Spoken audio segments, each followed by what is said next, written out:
স্বাগত ডিবিসি সংবাদে। আপনাদের সাথে আছি আমি জান্নাত সাথী। এবার জানাবো খবরের বিস্তারিত। মাগুরায় বোনের বাড়িতে বেড়াতে এসে ধর্ষণের শিকার ৮ বছরের শিশু আসিয়ার ধর্ষণ ও হত্যা মামলার সাক্ষ্য গ্রহণ শুরু হয়েছে। এ বিষয়ে আরও জানাতে মাগুরা জেলা আদালত থেকে সরাসরি যুক্ত হয়েছেন সহকর্মী ফয়সাল পারভেজ। ফয়সাল, এ পর্যন্ত কয়জনের সাক্ষ্য গ্রহণ করা হলো? আজ পরবর্তী বিচারিক কার্যক্রম কি, বিস্তারিত জানাবেন। জান্নাত সাথে আমি এখন দাঁড়িয়ে আছি মাগুরা জেলা দায়রা জজ আদালতের সামনে এবং আপনি জানেন যে এই মামলার কিন্তু গত 23 তারিখ অর্থাৎ 23শে এপ্রিল অভিযোগ গঠন হয় 4 আসামি অর্থাৎ শিশুটির বড় বোনের শ্বশুর, শাশুড়ি এবং স্বামী এবং ভাসুর, এই 4 জনকে আসামি করে কিন্তু অভিযোগ গঠন করা হয়। সেই অভিযোগ গঠনের পর কিন্তু আজকে সকালে এই আসামিদের সকাল 9টার একটু আগে আদালত চত্বরে আনা হয় বিশেষ নিরাপত্তা ব্যবস্থায় এবং ঠিক 10:30টার দিকে অর্থাৎ একটু আগে কিন্তু আসামিদের এইখানে যে নারী ও শিশু নির্যাতন দমন আইন বিচারক আদালত যে এম এ জাহিদ, তার আদালতে এই নেওয়া হয় এবং সাক্ষ্য শুনানি কিন্তু আমার পিছনেই চলছে এজলাসে। এবং আমি যতদূর জানতে পেরেছি যে এই মামলায় যে আসামি পক্ষের কোন আইনজীবী এ পর্যন্ত ছিল না এবং গত 23 তারিখে কিন্তু আদালত একটি পরামর্শ দিয়েছিল যে আসামিদের পক্ষে কোনো আইনজীবী রাখলে তারা রাখতে পারেন। সেই পক্ষে আজকে জানতে পেরেছি যে আসামিদের পক্ষে আইনজীবী একজন আছেন, উনি আমি নাম জানতে পেরেছি সোহেল আহমেদ নামে একজন আইনজীবী কিন্তু আসামিদের পক্ষে আজকে সাক্ষ্য যে গ্রহণ হচ্ছে সেখানে লড়ছেন বলে আমি জানতে পেরেছি। আপনাকে একটু জানিয়ে রাখি যে এই গুরুত্বপূর্ণ মামলায় কিন্তু ইতিমধ্যে এই মামলার সাক্ষ্য গ্রহণ শুরু হচ্ছে এবং গত 23 তারিখে এই যে 4 জন আসামি রয়েছে সেখানে প্রধান আসামি যে হিটু শেখ, তার বিরুদ্ধে কিন্তু দণ্ডবিধির 9-2 ধারায় অর্থাৎ ধর্ষণের পর মৃত্যু অভিযোগ আনা হয়েছে। সেই সাথে তার 2 ছেলে অর্থাৎ বোনের স্বামী এবং ভাসুরের কিন্তু 506 ধারা অর্থাৎ উপায়ভিত্তিক প্রদর্শনে অভিযোগ দণ্ডবিধি আনা হয়েছে এবং সেই সাথে অন্য ধারায় অর্থাৎ 201 ধারা অর্থাৎ যেটা বলা হচ্ছে যে আলামত নষ্ট, সেটা আনা হচ্ছে বোনের যে শাশুড়ির বিরুদ্ধে। তো এই অবস্থায় কিন্তু সাক্ষ্য গ্রহণ চলছে। পরবর্তী আপডেট আমি জানিয়ে দেওয়ার চেষ্টা করব। নিশ্চয়ই ফয়সাল, নিশ্চয়ই, ধন্যবাদ আপনাকে। জীবন যন্ত্রণা সইতে পারলেন না, নানা চাপে শেষ পর্যন্ত নিজেকে হননের পথ বেছে নিলেন পটুয়াখালীর দুমকিতে ধর্ষণের শিকার জুলাই শহীদের সন্তান লামিয়া। রাজধানী মোহাম্মদপুরের বাসায় গলায় ফাঁস দেন তিনি। হাসপাতালে নেওয়া হলে মৃত ঘোষণা করা হয়। সেখানে ছুটে আসেন বিএনপি, এনসিপি সহ বিভিন্ন রাজনৈতিক দলের নেতাকর্মীরা। দাবি করেন জড়িতদের সর্বোচ্চ বিচার। এ নিয়ে বিস্তারিত জানাতে সোহরাওয়ার্দী মেডিকেল কলেজ হাসপাতালের সামনে থেকে সরাসরি যুক্ত হয়েছেন সহকর্মী মাহফুজা বৃষ্টি। কথা বলবো তার সাথে। বৃষ্টি, লামিয়ার ময়নাতদন্ত তো শেষ হয়েছে, এরপর আর কি ধরনের প্রক্রিয়া আছে কিনা, সব প্রক্রিয়া শেষে গ্রামের বাড়িতেই বা কখন নেওয়া হবে তার মরদেহ জানাবেন। সাথী, আসলে এই পরিবেশটা এই মুহূর্তে ভারাক্রান্ত হয়ে আছে, কারণ তাদের পরিবার পরিজনের যে আহাজারি এবং বিচার প্রক্রিয়ার বিরুদ্ধে যে কথাবার্তা সেগুলো শুনে কিন্তু এখানের পরিবেশটা অনেকটাই থমকে আছে। প্রচণ্ড রাগ, দুঃখ আর সামাজিক চাপের কারণেই কিন্তু লামিয়া এই পথ বেছে নিয়েছেন বলে তারা বলছেন। সেই জায়গা থেকে কালক্ষেপণ করে হলেও অবশেষে তার ময়নাতদন্তের প্রক্রিয়া শেষ হয়েছে। এখন নিয়ে যাওয়া হয়েছে মোহাম্মদপুর বাবর রোডের যে আঞ্জুমান মফিদুল আছে মসজিদ রয়েছেন, সেখানে গিয়ে তারা হচ্ছে যে তাকে গোসলের কাজ শেষ করে 1টা নাগাদ, যদি এর মধ্যে প্রক্রিয়া শেষ হয়ে যায় বাদবাকিগুলো, তাহলে 1টা নাগাদ তাকে নিয়ে ফ্রিজিং গাড়িতে করে লাশবাহী গাড়িতে তাকে পটুয়াখালীর দিকে রওনা হবেন, এমনটাই আমরা জেনেছি। তবে এর মধ্যে আমরা জানতে পেরেছি যে বিএনপি, জাতীয়তাবাদী দল বিএনপি থেকেও বিবৃতি দেওয়া হয়েছেন, তারাও সেখানে সামিল হবেন। বিভিন্ন রাজনৈতিক নেতা, বিভিন্ন সংগঠনের মানুষরাও সেখানে যাবেন, যতটুকু আমরা জানতে পেরেছি। এখন পর্যন্ত সাথী এই তথ্যই আমাদের কাছে আছে। তবে দাফনের শেষ সময় নির্ধারিত কখন করা হয়েছে সেটা গ্রামের বাড়িতে যখন লামিয়ার মরদেহ পৌঁছাবে তখনই হয়তো নিশ্চিত জানা যাবে। সাথী, ধন্যবাদ বৃষ্টি। চাইলে সুন্দরবন কিংবা বান্দরবান, যাকে যখন খুশি সেখানেই বদলি করতে পারে আইন মন্ত্রণালয়। আর মন্ত্রণালয়ের এই সীমাহীন ক্ষমতা নেপথ্যে সংবিধানের 116 অনুচ্ছেদ। এমন মত দিয়ে আইনজীবীরা বলছেন, বিচার বিভাগের আলাদা সচিবালয় প্রতিষ্ঠার আগে রাষ্ট্রপতিকে দেয়া অবারিত ক্ষমতার সংশোধন প্রয়োজন। সংবিধানের 116 অনুচ্ছেদ, যেখানে বলা হয়েছে বিচার বিভাগীয় ম্যাজিস্ট্রেটদের কর্মস্থল নির্ধারণ, পদোন্নতি ও ছুটি মঞ্জুরের ক্ষমতা সহ শৃঙ্খলা বিধান রাষ্ট্রপতির উপর ন্যস্ত থাকিবে এবং তিনি সুপ্রিম কোর্টের পরামর্শক্রমে তা সম্পাদন করিবেন। আইনজীবীদের মতে স্বাধীনতার পর 5 দশক রাষ্ট্রপতিকে দেয়া 116 অনুচ্ছেদের ক্ষমতা কাজে লাগিয়ে অধস্তন আদালতকে নিয়ন্ত্রণ করেছে প্রতিটি সরকার। যখন যে সরকার থাকে তারা নিম্ন আদালতের বিচার প্রক্রিয়ার উপর আস্থা রাখতে পারেন না। আমরা এরকমও দেখেছি গভীর রাতে আদালত বসিয়ে সাজা দেয়া, একটি মামলার উপর দিক থেকে ওহী নাজিল হওয়া এবং বদলির ক্ষেত্রে সুন্দরবনে বান্দরবনে পাঠিয়ে দেওয়া, ইচ্ছা অনুযায়ী ব্যবহার করা, এই যে খড়গহস্ত, এই খড়গহস্ত আইন মন্ত্রণালয়ের হাতে রয়ে গেছে। এমনও আমরা দেখেছি যে সুপ্রিম কোর্টের জিএ কমিটির মাধ্যমে সুপারিশ পাঠানো হয়েছে যে এই 10 জন জজকে অমুক জায়গায় ট্রান্সফার করো আর এই 10 জনকে অমুক জায়গায় করো। তখন মিনিস্ট্রি যাদেরকে পছন্দ হয়েছে ওনাদের ফাইলটা প্রসিড করেছে 24 ঘন্টা 48 ঘন্টা পরেই, আর যাদেরটা পছন্দ হয় নাই তাদের ফাইল 6 মাসেও প্রসিড করে নাই। এদিকে দ্রুত আলাদা সচিবালয় প্রতিষ্ঠার কথা জানিয়েছেন প্রধান বিচারপতি। তবে 116 অনুচ্ছেদ বহাল রেখে পৃথক সচিবালয় বিচার প্রার্থীদের কতটা সুফল দিবে তা নিয়ে সংশয়ে আইনজীবীরা। মোরওভার 116 লিগ্যালি একটা বার, যেহেতু রাষ্ট্রপতির অধীনে, রাষ্ট্রপতি যেহেতু সরকারের যারা ক্ষমতায় থাকেন তাদের সঙ্গে লিঙ্ক থাকে এবং যেহেতু মিনিস্ট্রির অধীনে রাষ্ট্রপতির নামে তারা কাজটা করেন, সেক্ষেত্রে আমি মনে করি যে 116টা অবশ্যই একটু প্রতিবন্ধকতা হয়। 116 অনুচ্ছেদই মূল বাধা, কারণ 116 অনুচ্ছেদে বলা হয়েছে যে সকল দায়িত্ব রাষ্ট্রপতির উপর ন্যস্ত থাকবে। রাষ্ট্রপতি এটা রুলস অফ বিজনেসের আওতাধীন করে আইন মন্ত্রণালয়কে এই ক্ষমতা দিয়েছেন। 116 দূর হয়ে গেলে ইমিডিয়েটলি সুপ্রিম কোর্টের ভিন্ন বিচার বিভাগীয় সচিবালয় প্রতিষ্ঠা করা দরকার এবং হবে বলে আমি মনে করি। এমন বাস্তবতায় 116 অনুচ্ছেদের বৈধতা নিয়ে রিট করেন 10 আইনজীবী। শুনানি নিয়ে রুল জারির পর পরিবর্তন হয় আদালত। বর্তমানে একটি দ্বৈত বেঞ্চে চলমান রয়েছে সেই রুলের শুনানি। Mizan Ahmed, DBC news, Dhaka. বৈশাখের মাঝামাঝি এসে ভিন্ন মাত্রা পেয়েছে গরম। রাজশাহী বিভাগ সহ 11 জেলার উপর দিয়ে বইছে মৃদু থেকে মাঝারি তাপপ্রবাহ। গ্রীষ্মের প্রখর রোদ নাবিশ্বাস তুলছে মানুষের। বাতাসে আর্দ্রতা কম থাকায় গরমের কষ্ট আরও বেড়েছে। তবে এই তীব্র গরমের মাঝেও কোথাও কোথাও কুয়াশার দেখা মিলছে। আবহাওয়া অফিস বলছে তাপপ্রবাহ অব্যাহত থাকবে আরও কয়েকদিন। এই সময়ে রাজশাহী বাদে অন্য বিভাগগুলোর কোথাও কোথাও বৃষ্টি হতে পারে। চৈত্রে এবার প্রকৃতি অন্য বছরের তুলনায় কিছুটা শীতল থাকলেও বৈশাখের দ্বিতীয় সপ্তাহে এসে রূপ পাল্টেছে। বিভিন্ন এলাকায় শুরু হয়েছে তাপপ্রবাহ। রাজশাহী বিভাগের সবকটি জেলার ওপর দিয়ে মৃদু থেকে মাঝারি তাপপ্রবাহ বইছে। তবে রাজশাহী জেলায় গরমের তীব্রতা একটু বেশি। শনিবার মৌসুমের সর্বোচ্চ 39 ডিগ্রি সেলসিয়াস তাপমাত্রা রেকর্ড করা হয়। প্রখর রোদ আগুনের হলকার মতো বিঁধছে শরীরে। তাপমাত্রা এখন একটু বেশি, বাড়ির শিশুরা অসুস্থ হয়ে যাচ্ছে। তীব্র গরমে আর টিকা যাচ্ছে না। রাজশাহীর অবস্থা খুবই খারাপ। কাজ কাম নাই, ঢিল কাজ, লোকজন নাই, রোদের কেনে ধরেন, ভাড়া উঠে সেরকম হয়েছে না ধরনের যে। গরম থেকে রক্ষায় সুযোগ পেলেই বিশ্রাম নিচ্ছেন পথচারী ও শ্রমিকরা। সুপেয় পানি, খাবার, স্যালাইন ও জুস নিয়ে তাদের পাশে বিভিন্ন সংগঠন। শ্রমজীবী মানুষ, যারা খেটে খাওয়া মানুষ অতিষ্ঠ হয়ে পড়েছে। ছাত্র দলের পক্ষ থেকে আমরা তাদের পাশে দাঁড়ানোর চেষ্টা করেছি। এটা ধারাবাহিক কর্মসূচি। মৃদু তাপপ্রবাহ বইছে চুয়াডাঙ্গার ওপর দিয়েও। শনিবার সর্বোচ্চ তাপমাত্রা রেকর্ড করা হয় 36.7 ডিগ্রি সেলসিয়াস। অসহনীয় গরমে ছড়িয়ে পড়ছে নানা রোগ। এই তাপমাত্রাটা সকাল থেকে প্রায় 5টা-6টা পর্যন্ত থাকছে আর কি। মানে সূর্য ডোবার পরে একটু যদি স্বস্তি হয়। চুয়াডাঙ্গা যেমন শীতও পড়ে, এই গরমের সময় গরমও পড়ে ভাই। বাংলাদেশের রেকর্ড গরম। ঠাকুরগাঁওয়ে অস্বাভাবিক আচরণ করছে প্রকৃতি। তীব্র গরমে দিনে টেকা মুশকিল, তবে রাতে কুয়াশার চাদরে ঢাকা পড়ছে বিভিন্ন এলাকা। প্রকৃতির বৈরী আচরণে ক্ষতির মুখে ফসল। আমাদের থেকে বেশি যারা মাঠে কাজ করতেছে তাদের জন্য অনেক সমস্যা। এই গরমে বিক্রি হচ্ছে আর কি, মোটামুটি গরমে আয় রোজগার আমাদের কমে গেছে। বাতাসে আর্দ্রতা বেশি থাকায় ও গাছপালা কমে যাওয়ায় ভ্যাপসা গরম বলছেন আবহাওয়াবিদরা। বাতাসে আর্দ্রতার পরিমাণ বেশি, বৃষ্টিপাত নেই, ভ্যাপসা গরমটা বেশি অনুভূত হচ্ছে।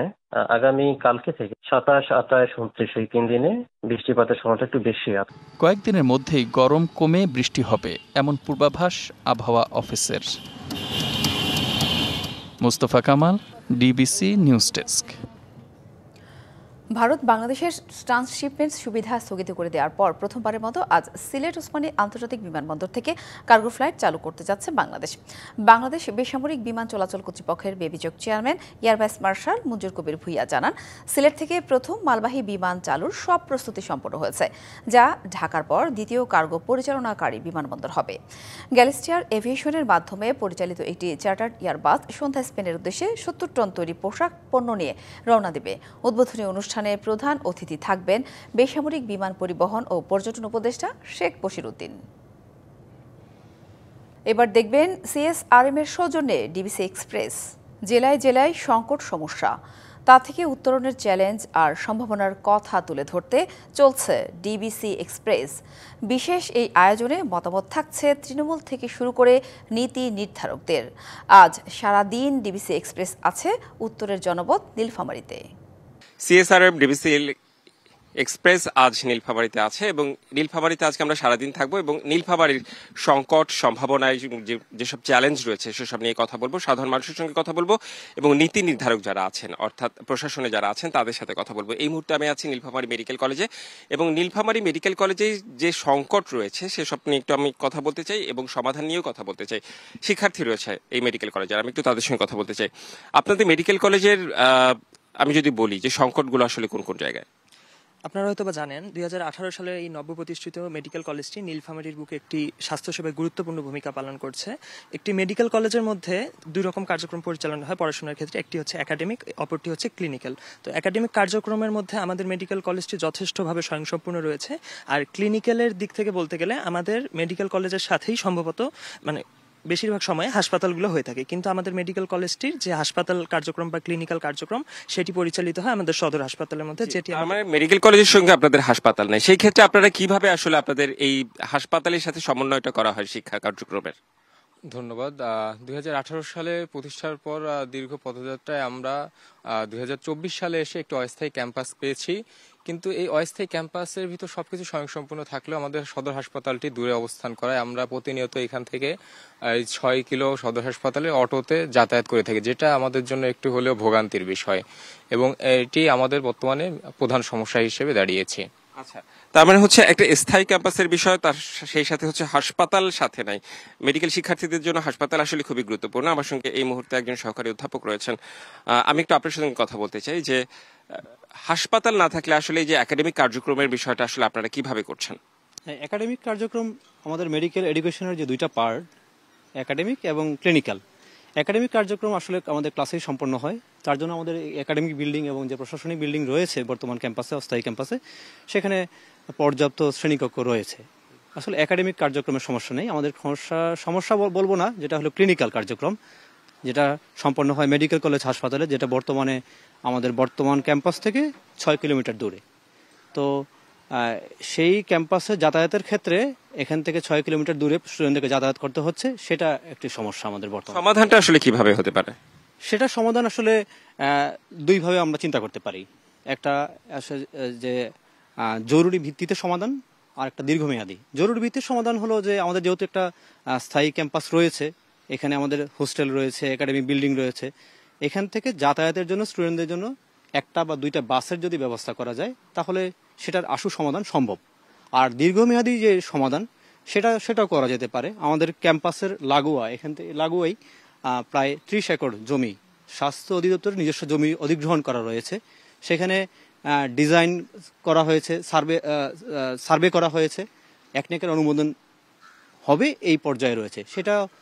সেটাও যদি দ্রুত কাজ শুরু করা হয়, স্থায়ী হাসপাতাল নির্মাণের মাধ্যমে সেটা একটা দীর্ঘমেয়াদী সমাধান করা সম্ভব। সেক্ষেত্রে এই ক্যাম্পাসটা কি আপনাদের নিজস্ব ক্যাম্পাস এখনো? এটা তো বলা যায় কি সরকারের নিজস্ব ক্যাম্পাস।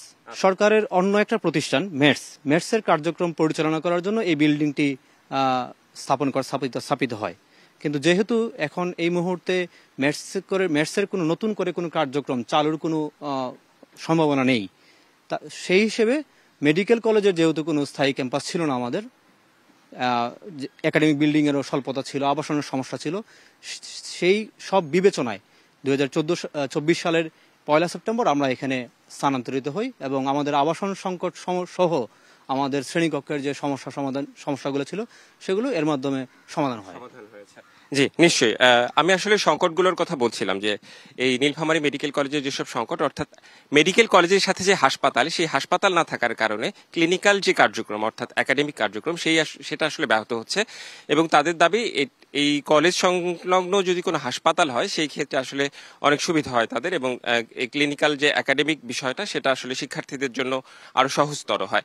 আজকে আমরা সারাদিন নীলফামারী জেলায় আছি এবং নীলফামারী জেলার যেসব সংকট, অর্থাৎ এই নীলফামারী জেলা থেকে অন্যান্য উপজেলার যে কানেক্টিভিটি সেখানেও সংকট রয়েছে। এখানে সৈয়দপুরে একটা বিমানবন্দর রয়েছে, সেটি আন্তর্জাতিক করার জন্য একটা দাবি রয়েছে এবং সেই সংশ্লিষ্ট যথেষ্ট তাদের দাবির পক্ষে যুক্তিও রয়েছে। সেসব বিষয়গুলো আমরা তুলে ধরতে চাই CSRM ডিবিসি এক্সপ্রেসে। আমাদের সঙ্গেই থাকবেন। পরবর্তী দুপুর 2টা, বিকেল 5টা এবং রাত 9টায় সংশ্লিষ্ট প্রশাসনিক যারা রয়েছেন তাদের সঙ্গে কথা বলবো এবং এসব সমস্যার সমাধানে যা করা প্রয়োজন তারা কি বলছেন সেসব ডিবিসি এক্সপ্রেসের মাধ্যমে আমরা তুলে ধরার চেষ্টা করব। চট্টগ্রামে কমিটি গঠনের পাশাপাশি 16টি সংসদীয় আসনে নির্বাচনের প্রস্তুতি সারছে জাতীয় নাগরিক পার্টি এনসিপি। মে মাসের শুরুতে ছোট আকারে কমিটি গঠন করে ধীরে ধীরে তার পরিধি বাড়াতে চায় দলটি। সুযোগ দিতে চায় স্থানীয়ভাবে প্রভাবশালী, জনপ্রিয় এবং জুলাই আন্দোলনের নেতৃত্ব দেয়া তরুণদের। নানা কর্মসূচি নিয়ে মাঠে নেমেছেন তাদের অনেকেই। দলটির নেতারা বলছেন, জুলাই পরবর্তী মানুষের মাঝে পরিবর্তনের আকাঙ্ক্ষার বাস্তবায়ন করবে এনসিপি। দল গঠনের পর চট্টগ্রামে নানা কর্মসূচি নিয়ে মাঠে সরব জাতীয় নাগরিক পার্টি। আনুষ্ঠানিক কমিটি ঘোষণা না হলেও কেন্দ্রের নির্দেশেই নানামুখী কর্মসূচি দিয়ে নিজেদের অস্তিত্ব জানান দিচ্ছে দলটি। প্রথম দিকে জুলাই ঘোষণাপত্রের দাবিতে মাঠে কর্মসূচি দিলেও এখন নারী নিরাপত্তা ও রাজনীতিতে তাদের অংশগ্রহণ এবং শ্রমিকদের বিভিন্ন দাবি নিয়ে মাঠে সরব দলটি। সাংগঠনিক কাঠামো শক্তিশালী করার পাশাপাশি চলছে নির্বাচনের প্রস্তুতি। সবকটি আসনকে নিয়েই চিন্তা ভাবনা করতেছি, তবে চেষ্টা করতেছি একদম সর্বসাধারণের কাছে পৌঁছানোর জন্য যতটুকু যাওয়া যায়। জেলা এবং উপজেলা কমিটিতে আমরা এমন কিছু মানুষকে খুঁজছি যারা একটা জেলা কিংবা উপজেলার হাল ধরতে পারবে এবং সেখানে নির্বাচন করতে পারবে। আমরা আপাতত নির্বাচনের প্রস্তুতির পাশাপাশি আমরা প্রথমত ফোকাস দিচ্ছি আমাদের সাংগঠনিক বিস্তারের জন্য। ভোটের রাজনীতিতে নতুন এই দলের মূলধন কি শুধুই জুলাই আন্দোলন? এমন প্রশ্ন ছিল নেতাদের কারো কারো কাছে। জুলাই অভ্যুত্থানে, গণঅভ্যুত্থানের পরে যে ধরনের গণতান্ত্রিক, নিরাপদ, সাম্যের, মানবিক মর্যাদার যে বাংলাদেশটা হওয়া দরকার, সেই বাংলাদেশে কিছু সুনির্দিষ্ট রূপরেখা আমরা তৈরি করছি, যেটা দেখে বাংলাদেশের মানুষ বুঝবে যে হ্যাঁ, এই বাংলাদেশই তো আমরা চেয়েছি। স্থানীয়ভাবে প্রভাবশালী ও জনপ্রিয় প্রার্থীদের দলে ফেরাতে চায় দলটি। লক্ষ্য, সুস্থ ধারার রাজনীতির চর্চায় ভোটের মাঠে নিজেদের জায়গা করে নেওয়া। যার মধ্যে সম্ভাবনা আছে, নেতৃত্বদানের যোগ্যতা আছে, বা যে আসলেই জনদরদি এবং যে তার এলাকা নিয়ে আসলে কাজ করতে চায় কিন্তু এই রাজনৈতিক অপসংস্কৃতির কারণে সে সুযোগ পায় না বা এটাতে ইনভলভ, তাদেরকে আমরা কিন্তু উঠে আনতে যাচ্ছি। মের প্রথম সপ্তাহেই চট্টগ্রামে কমিটি গঠন হতে পারে জাতীয় নাগরিক পার্টির। শুরুতে আকার হতে পারে 50 সদস্যের, ক্রমে বাড়বে পরিসর, এমনটি জানিয়েছেন দলটির নেতারা। Mujibul Haque, DBC news, Chittagong. কবি দাউদ হায়দার মারা গেছেন। শনিবার রাতে জার্মানির রাজধানী বার্লিনের একটি বয়স্ক নিরাময় কেন্দ্রে মৃত্যু হয় তার। ঢাকা এবং রাজশাহী থেকে তার স্বজনরা বিষয়টি নিশ্চিত করেছেন। 73 বছরের দাউদ হায়দার নানা শারীরিক জটিলতায় ভুগছিলেন। গত বছর ডিসেম্বরে বার্লিনের বাসার সিঁড়িতে পড়ে গিয়ে তিনি মাথায় আঘাত পান। সে সময় তাকে হাসপাতালের আইসিইউতেও নেওয়া হয়। এরপর হাসপাতাল ছাড়লেও আর সুস্থ জীবনে ফিরতে পারেননি দাউদ হায়দার। 1974 সালে কালো সূর্যের কালো জ্যোৎস্নায় কালো বন্যায় শিরোনামে একটি জাতীয় দৈনিকে কবিতা প্রকাশিত হলে ধর্মীয় অনুভূতিতে আঘাতের অভিযোগে তার বিরুদ্ধে মামলা হয়। তারপর আন্দোলন শুরু হলে 11 মার্চ তাকে আটক করে পুলিশ। 20 মে জেল থেকে মুক্তি দিয়ে পরদিন সকালে বাংলাদেশ বিমানের একটি ফ্লাইটে তাকে এক প্রকার খালি হাতে ভারতের পশ্চিমবঙ্গের কলকাতায় পাঠানো হয়। 1987 সাল থেকে জার্মানিতে নির্বাসিত জীবন শুরু করেন দাউদ হায়দার। ডিবিসি সংবাদে এই ছিল এখনকার মতো। ডিবিসি নিউজের সংবাদগুলো পড়তে ভিজিট করুন dbcnews.tv আর ভিজিট করুন ডিবিসি নিউজের ফেসবুক পেজ এবং ইউটিউব চ্যানেল। ডিবিসির সঙ্গেই থাকুন।